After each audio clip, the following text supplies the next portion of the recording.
Et nous enchaînons à présent avec Marché à thème. Aujourd'hui, le thème qui va nous animer dans Smart Bourse, c'est l'analyse du continent africain d'un point de vue économique, mais aussi évidemment d'un point de vue boursier. Et pour cela, nous avons le plaisir de recevoir sur le plateau de Smart Bourse Guillaume Arditi. Bonsoir Guillaume Arditi. Bonsoir Nicolas. Bienvenue sur le plateau de Smart Bourse. Vous êtes le fondateur de Belvedere Advisory et chercheur associé à l'Institut Jacques Delors. On va essayer de comprendre un petit peu quelles sont les dynamiques à l'œuvre donc sur le continent africain d'un point de vue économique, mais aussi d'un point de vue boursier. On va essayer de comprendre aussi comment les investisseurs européens peuvent se positionner sur ce continent. Et puis nous verrons si nous avons le temps, peut-être un petit peu de politique aussi là-dedans pour éclairer l'économique. Mais tout d'abord, 2024 débute, donc pour le continent africain comme pour tous les autres continents. Peut-être rapidement une rétrospective de l'année 2023. Est-ce qu'on peut parler d'année dynamique ou d'année difficile plutôt pour le continent africain ? Ouais, non, ça a été une année difficile, définitivement difficile. Ça a été une année globalement difficile, mais c'est vrai que pour pas mal de marchés africains, ça l'a été un peu plus que d'autres. En fait, on a eu un peu le triptyque toxique, hausse des taux, hausse du dollar, hausse de l'inflation. Alors, en particulier, la hausse de l'inflation sur fond de hausse des matières premières et en particulier des denrées alimentaires. D'accord. Vous savez qu'il y a beaucoup de pays africains qui sont importateurs de denrées alimentaires et donc la crise russo-ukrainienne a eu un impact particulièrement marqué. Donc du coup, résultat, des économies qui ralentissent, une croissance moins forte, des dévaluations importantes. Je pense au naira nigérian, à la livre égyptienne, au shilling kenyan. Et puis, dans certains cas, ça amène des défauts, en particulier la Zambie et puis le Ghana.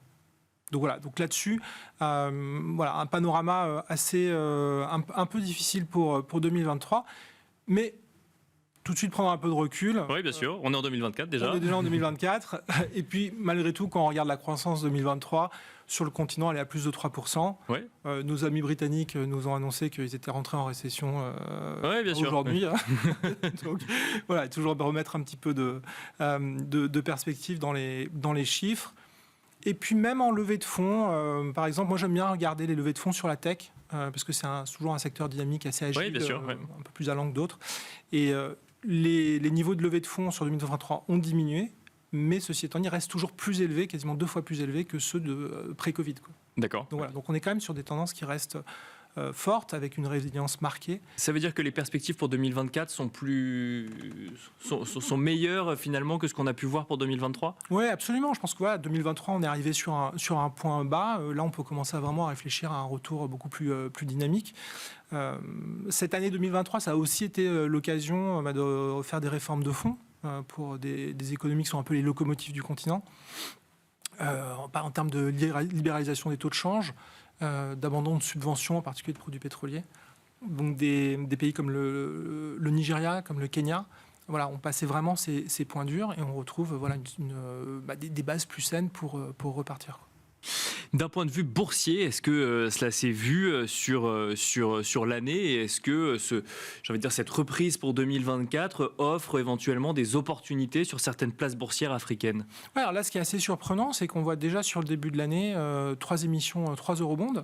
Il y a eu l'eurobond ivoirien, 2,6 milliards, le béninois, 750 millions de dollars, et cette semaine, le Kenyan, 1,5 milliard. Et là même, on a eu des niveaux de sursouscription qui nous ont surpris.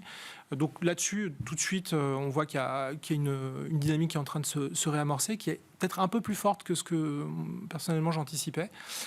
Sur les marchés boursiers, on voit que des places comme Lagos a repris 25% depuis le début de l'année. D'accord, forte hausse sur la bourse du Caire, sur celle de Nairobi. Plus mesurée sur celle de Casa, mais on est aussi sur un pays où il y a un effet de rattrapage qui est un petit peu moindre. Donc on reste sur des tendances de fond solides et positives là-dessus. Est-ce que ça offre des points d'entrée, des points d'opportunité pour cette année 2024, du coup, Guillaume Arditi ? Oui, je pense. Alors, il y a... Là, ce qui est intéressant actuellement sur les marchés africains, c'est que qu'est-ce qui va motiver finalement un investisseur à sortir de ses frontières quand on parle d'emerging market ? C'est quand même sortir d'une certaine zone de confort. D'une certaine compréhension du contexte économique. Exactement. Donc on ramène un petit peu d'instabilité dans sa propre analyse. Finalement, il y a toujours trois fondamentaux. C'est soit on sort de son marché naturel par nécessité. Donc voilà, on a la crise énergétique en Europe. Eni qui signe quelques milliards de dollars d'investissement avec la Libye pour du développement pétrole-gaz. Donc ça, c'est un premier point. C'est la nécessité, il faut sortir. Il y a l'opportunité. Là, il y a Mastercard qui vient de prendre un ticket de 200 millions de dollars dans une fintech de l'opérateur sud-africain MTN, ce qu'il valorise d'ailleurs du coup à 5 milliards de dollars.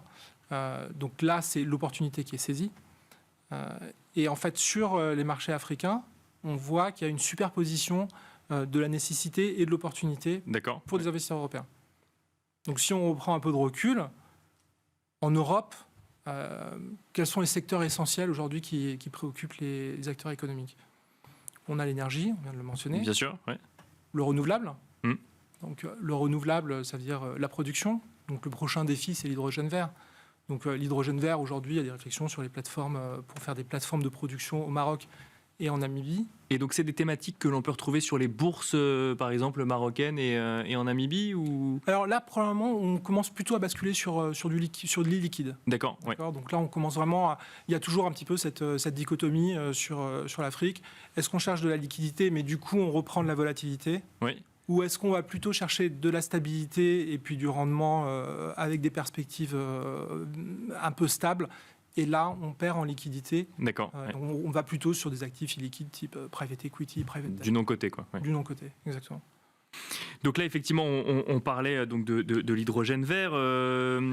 Quand on est européen, vous l'avez déjà mentionné, il y a la question pourquoi est-ce qu'on sort des frontières? Et ensuite, c'est vaste le continent africain. Il y a plusieurs bourses dans différents pays africains. Quelles sont les clés d'entrée? Comment est-ce qu'on regarde un petit peu la manière de se positionner sur cette année 2024, par exemple, si on en croit ce que vous nous dites et si on adhère à cette idée de rebond ou de retour de la croissance sur cette année à venir?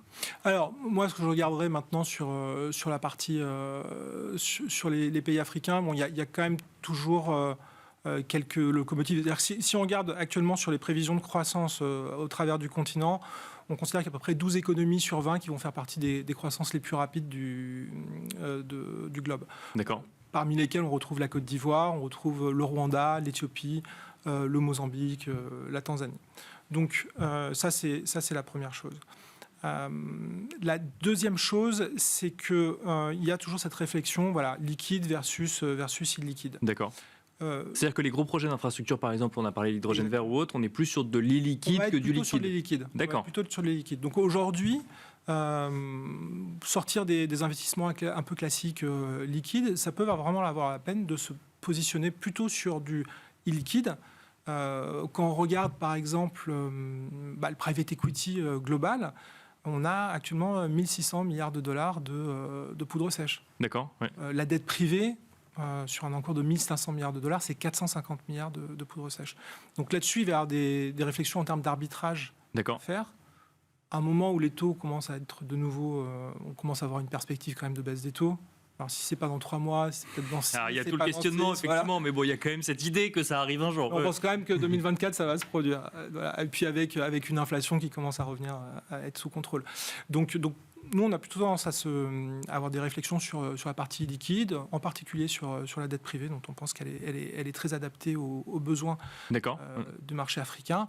Et puis de pays où on a des pays comme le Nigeria, où on va trouver de la diversification, que ça va être, qui vont aller de l'infrastructure classique jusqu'à la tech. Et en passant par les communications satellitaires. Là, on parle de l'illiquide. Si on revient sur le liquide, sur le côté, vous avez mentionné la tech tout à l'heure. Est-ce qu'on retrouve, par exemple, les grandes classes d'actifs ou les grandes thématiques qu'on peut voir, je ne sais pas moi, sur les bourses européennes? Est-ce qu'il y a des thématiques particulières? Vous avez mentionné la tech. Est-ce qu'il y en a d'autres qui reviennent régulièrement? Sur ce qui est assez porteur quand même, ça va être aussi tout ce qui s'appuie sur la démographie, donc tout ce qui est FMCG. Donc ça, c'est des thématiques. Tout ce qui est lié à la consommation, c'est assez porteur. La santé aussi. Et après, sur les principales bourses, on va parler du Stock Exchange de Johannesburg, Lagos, le Caire, Casa et puis Nairobi. Dernière question sur ce sujet, effectivement, investissement en bourse sur le continent africain. Est-ce que Le politique s'invite dans l'économique et dans le financier ou le boursier cette année, Guillaume Arditi? Alors moi, vous connaissez ma position. Je pense que on ne peut plus, dans le monde actuel, analyser l'économique, le boursier, sans prendre en compte le géopolitique.